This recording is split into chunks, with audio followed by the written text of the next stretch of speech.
Medical కాలేజీల పీపీపీపై శనివారం 2 ముఖ్యమైన దినపత్రికల్లోని ఎడిట్ పేజీల్లో స్పందనలు కనిపించాయి.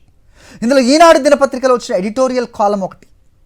ఈ కాలంలో వెలువడే అభిప్రాయాలు పత్రిక పాలసీ కింద లెక్క.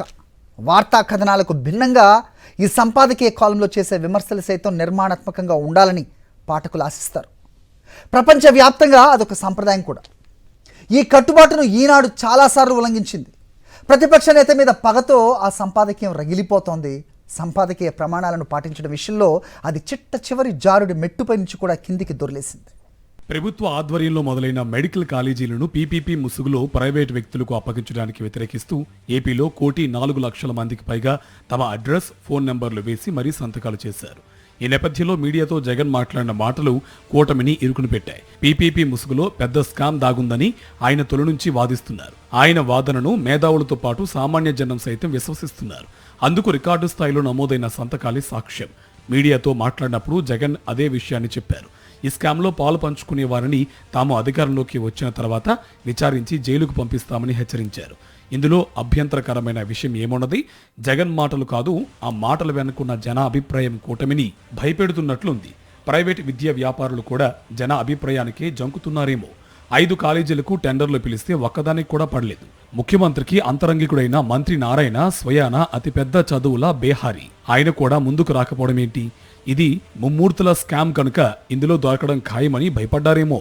ఆదోని కాలేజీకి కిమ్స్ యాజమాన్యం టెండర్ వేసిందని ముందు ప్రకటించారు. ఆసుపత్రి యాజమాన్యం ఖండించేసరికి అందులో పనిచేస్తున్న దానయ్య ఎవరో దాఖలు చేశారని మాట మార్చారు. ఈ వ్యవహారం చూస్తుంటే స్కిల్ కుంభకోణం గుర్తుకు రావడం లేదా?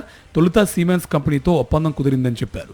ఆ కంపెనీ రంగంలోకి వచ్చి ఖండించిన తర్వాత కాదు అందులో పనిచేసే ఉద్యోగితో ఒప్పందం కుదిరిందని చెప్పుకొచ్చారు. అన్ని స్కామ్ల స్క్రిప్టు ఒకే రకంగా ఉంటుందేమో. పీపీపీకి ప్రజా అభిప్రాయం వ్యతిరేకంగా ఉండటానికి జగన్ కారణమని భావిస్తున్న కూటమి నేతలు ఆయనపై శివమెత్తి ఊగిపోయారు. ఇందులో deputy CM, 4th time CM పోటీ పడ్డారు. ఇల్లో మీడియా పోషిస్తున్న పాత్రకు పరాకాష్ట శనివారం నాటి ఈనాడు సంపాదకీయం. జగన్ విష రాజకీయాలు అని శీర్షికతో కలంలో విషం పోసి దాన్ని కాలం నిండా వెదజల్లారు. ఈ విషవాహినిలో కొన్ని అపురూప విషయాలను కూడా అది దొర్లించింది. భిన్న పార్టీల సభ్యులతో కూడిన పార్లమెంటు స్థాయి సంఘం కూడా పీపీపీ పద్ధతిలో మెడికల్ కాలేజీలను నిర్వహించుకోవాలని సూచించిందని, దాన్ని కూడా జగన్ చెవికెక్కించుకోలేదని ఈనాడు వాపోయింది. ప్రభుత్వ రంగంలో ప్రారంభమై కొంతమేరకు పూర్తయిన కాలేజీలను కూడా పీపీపీకి అప్పగించాలని కూడా స్థాయి సంఘం చెప్పిందా? ఇక చేపట్టబోయే వాటి గురించి చెప్పిందా? ఏడాదిన్నర కాలంలో 2,70,000 కోట్లకు పైగా చేసిన అప్పులలో ఓ 4,000 కోట్లు కేటాయిస్తే 10 కాలేజీలు పూర్తయ్యే అవకాశం ఉన్నా కూడా పీపీపీకి అప్పగించాలని స్థాయి సంఘం చెప్పిందా? అయినా దేశ వనరులన్నింటినీ ప్రైవేట్ పెట్టుబడిదారులకు కట్టబెట్టడం కోసం కంకణం కట్టుకున్న ఎన్డీఏ ప్రభుత్వ హయాంలో ఏర్పాటైన స్టాండింగ్ కమిటీ ఏ సలహా ఇచ్చినా వేదవాక్ అవుతుందా? యుగాల నాటి ఆరావళి పర్వత శ్రేణి ఎత్తు కొలతలు నిర్ణయించి వాటిని తవ్వి పోసుకోవడానికి అనుమతులకు సిద్ధమైన ఎన్డీఏ సర్కార్ పీపీపీలకు అనుకూలం కాకపోతే వ్యతిరేకంగా ఉంటుందా? ఈ పద్ధతిలో చేపట్టే వైద్య కళాశాలలు, ఆరోగ్య సేవల ప్రాజెక్టులకు మూలధన వ్యయంలో 30-40%, నిర్వహణ వ్యయంలో 25% గ్రాంట్గా ఇస్తామని కేంద్రం రాసిందట. కొత్త కాలేజీలు ప్రభుత్వ రంగంలోనే ఉంటే ఈ గ్రాంటు ఇవ్వబోమని కూడా కేంద్రం రాసిందా? ఆ విషయం కూడా చెప్పాలి కదా. జనం చీకొట్టి 11 సీట్లకే పరిమితం చేసిన జగన్ తనకు అలవాటైన బెదిరింపు భాషను మానుకోలేదట. అలా అని చీనాడు చెబుతుంది. నిజమే, 11 సీట్లకే వైఎస్ఆర్సీపీ పరిమితమైందన్న మాట వాస్తవమే. 40% ఓట్లు వచ్చాయన్న మాట కూడా నిజమే. పవన్ కళ్యాణ్ పార్టీతో బీజేపీతో కూడా పొత్తు పెట్టుకుంటే తప్ప, ఈ కూటమికి కొన్ని ముదనష్టపు మీడియా సంస్థలు తోడైతే తప్ప టీడీపీ నిలబడలేకపోయిందన్న మాట కూడా నిజమే కదా.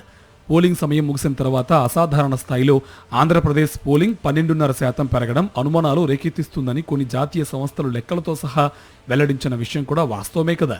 ఇటువంటి విషయాలన్నీ మరుగున పెట్టి జగన్ను 11 సీట్లకే పరిమితం చేశామంటూ రొయ్యి మీసాలు తిప్పడం, సంపాదకీయాల్లో రంకెలు వేయడం చోద్యంగా లేదా? రాజధానికి భూమునిచ్చిన రైతు రామారావు శుక్రవారం జరిగిన గ్రామ సభలో తనకు జరిగిన మోసాన్ని చెబుతూ మంత్రి సాక్షిగా గుండె పగిలి చనిపోతే ఆ వార్త వేయాలనే ఇంకితం లేని పత్రిక సుద్దులు చెబితే ఎట్లా? పేద రోగులకు మెరుగైన వైద్య సేవలు అందకుండా, పేద విద్యార్థులకు వైద్య విద్య అందకుండా చేసే పీపీపీ విధానాన్ని వైఎస్ జగన్మోహన్ రెడ్డి వ్యతిరేకిస్తున్నారు. ఇందులో ఇమిడి ఉన్న అవినీతిని కూడా ఆయన ప్రశ్నిస్తున్నారు. విలువైన ప్రభుత్వ ఆస్తుల్ని కట్టబెట్టి నిర్వహణ కోసం రాయితీలిచ్చి 2 ఏళ్ల పాటు జీతాలు కూడా ఇచ్చే ఏర్పాట్లలో ఏ కుంభకోణం లేదని చెబితే ఎవరు నమ్ముతారు? జగన్ పిలుపుతో జనకోటి గళం కలపడంతో కూటమి నేతల గొంతులో పచ్చి వెలక్కాయ పడినట్టయింది. అందుకే జగన్ మీద దాడి చేస్తున్నారు. ఈ దాడి కేవలం జగన్ మీదనే అనుకోవడానికి వీల్లేదు. ఇది ప్రజా వైద్యం మీద దాడి. పేద ప్రజల ఉన్నత విద్య ఆకాంక్షల మీద దాడి, రాజ్యాంగ ఆశయాల మీద దాడి. వారు చేసే విమర్శలకు ఏ రకమైన ఆధారాన్ని చూపెట్టరు. ఏ లెక్కల ప్రకారం చెబుతున్నారో చెప్పరు. పుర్రకు తోచించి చెబుతారు. నోటుకొచ్చింది మాట్లాడతారు. నిన్నగాక మొన్న పారిశ్రామిక ప్రగతిలో, వస్తూత్పత్తి రంగంలో జగన్ కాలంలో ఏపీ దక్షిణాదిలోనే నెంబర్ 1గా ఉందని రిజర్వ్ బ్యాంకు చెప్పినా ఈ కూటమి వినదు. అన్ని రంగాల్లో ఏపీని జగన్ గాఢాంధకారంలోకి నెట్టారని సంపాదకీయంలో ఈనాడు రాసింది. ఎవరు చెప్పారు? కాగ్ చెప్పిందా? నీతి ఆయోగ్ చెప్పిందా? జీఎస్టీ లెక్కలు చెప్పాయా? అటువంటి సంస్థల్ని ఉటంకిస్తే కూటమి లెక్కలు తారుమారవుతాయి. కనుక వాటి జోలికి పోరు. ప్రజాధనాన్ని ప్రైవేట్ వ్యక్తులకు దోచిపెట్టడానికి కుట్రలు చేస్తున్న విష రాజకీయం, దానికి తాబేదారుగా ఈనాడు ఒలకబోస్తున్న విష సంపాదకీయం వెరసి ఆంధ్రప్రదేశ్ ప్రజా ఆరోగ్యంపై ఇదొక విషకీయ క్రీడ.